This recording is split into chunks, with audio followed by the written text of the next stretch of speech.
सम्भव भए सम्पूर्ण परिवर्तनहरू खोज्ने समेत मनसाय राखेर, उपलब्धिहरूलाई खोज्ने मनसाय समेत राखेर मसान घाटमा खरानी भइसकेका संस्थालाई फिउताउने जस्ता सपना देखेर आज अनेकन खालका शक्तिहरूले प्रदर्शन गरिरहेका छन्। हामीलाई थाहा छ राजावादीहरूले अथवा राजतन्त्रले यो मुलुकमा कति समय शासन गर्यो, त्यसकालमा के भएको थियो अनि के आजको सँगै लोकतान्त्रिक गणतन्त्रको विकल्पमा राज संस्थालाई बिउताउन सम्भव छ? राज संस्था विकल्प हुन सक्छ? बलिया शक्तिहरूको विकल्पमा पुष्कबल दाहालको जादु नम्बर विकल्प हुन सक्छ? अस्थिर शक्तिहरू अथवा अध्यादेशबाट जन्मिएका दलहरू विकल्प बन्न सक्दछन्? अहिलेको वर्तमान सरकार, अहिलेको प्रतिनिधि सभाको जुन कम्पोजिसन छ त्यो कम्पोजिसन मध्येको सबैभन्दा उत्तम विकल्प हो। यी दुईटा प्रमुख राजनीतिक दलहरूले नै प्रजातन्त्रको, लोकतन्त्रको र गणतन्त्रको महानायकको रूपमा नेतृत्व गर्दै परिवर्तनका निम्ति महत्त्वपूर्ण भूमिका खेल्दै आएका शक्तिहरू हुन्। मुलुकमा केही अवान्छे, केही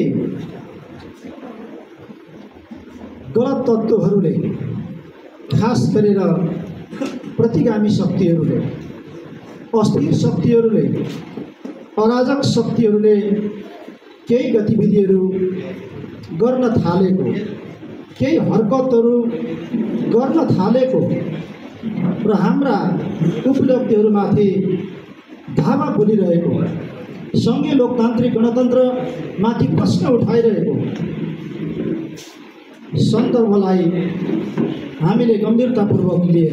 त्यसैले नेकपा एमाले आम जनताहरूको बिचमा, नागरिकहरूको बिचमा जनसचेतना जस्ता कार्यक्रमहरूको माध्यमबाट जनतालाई सचेत तुल्याउने, जनतालाई सचेत पार्ने र सङ्घीय लोकतान्त्रिक गणतन्त्रको पक्षमा जनमत सिर्जना गर्ने उद्देश्यका साथमा अभियानहरू सशक्त ढङ्गले सञ्चालन गर्नुपर्छ। चाहे क्रान्तिकारी नारामा प्रतिगामी तत्त्वहरूको विरोध गर्दै माओवादी केन्द्रका अध्यक्ष प्रचण्डले, पुष्पकमल दाहालले वा अराजक र अस्थिर शक्तिहरूले आज जे बोलिरहेका छन्, यी सबै गतिविधिहरूको एउटै उद्देश्य छ, यस देशमा राजनीतिक अस्थिरता कायम गर्ने, यस देशमा अराजकता सिर्जना गर्ने, यस देशमा राजनीतिक स्थायित्व कायम गर्न नदिने र वर्तमान सत्ता समीकरणमा जोडिएका दुईटा प्रमुख राजनीतिक दलहरूलाई कसरी कमजोर पार्न सकिन्छ।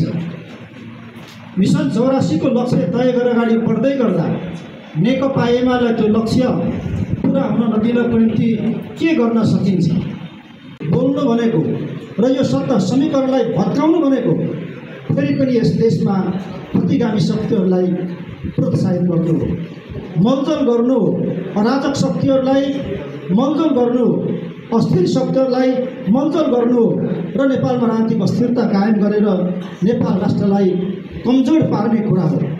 त्यसैले नेकपा एमाले कुनै पनि हालतमा यस्ता खालका गतिविधिहरूलाई, यस्ता खालका कुराहरूलाई सहन सक्दैन। सबै जिल्ला सदरमुकामहरूमा नेकपा एमाले ठुल्ठुला प्रदर्शनहरू आयोजना गर्दैछ, ठुल्ठुला सभाहरूको आयोजना गर्दैछ। हामी ती सभाहरूबाट, जनप्रदर्शनहरूबाट हामी आम नागरिकहरूलाई आह्वान गर्न चाहन्छौँ कि प्रतिगामी शक्तिहरूले टाउको उठाउने दुष्प्रयास गर्दैछ। अराजक शक्तिहरूले अनेकौं खालका हत्कण्डाहरू अपनाउन खोज्दैछ। बृहत सभाको माध्यमबाट हामी आम प्रदेशवासीहरूलाई आह्वान गर्न गइराखेका छौँ। त्यस जनप्रदर्शनलाई, त्यस सभालाई भव्य तुल्याउनको निम्ति हामीले एउटा जनपरिचालन मूल स्ट्यान्डिङ कमिटी हामीले गठन गरेका छौँ।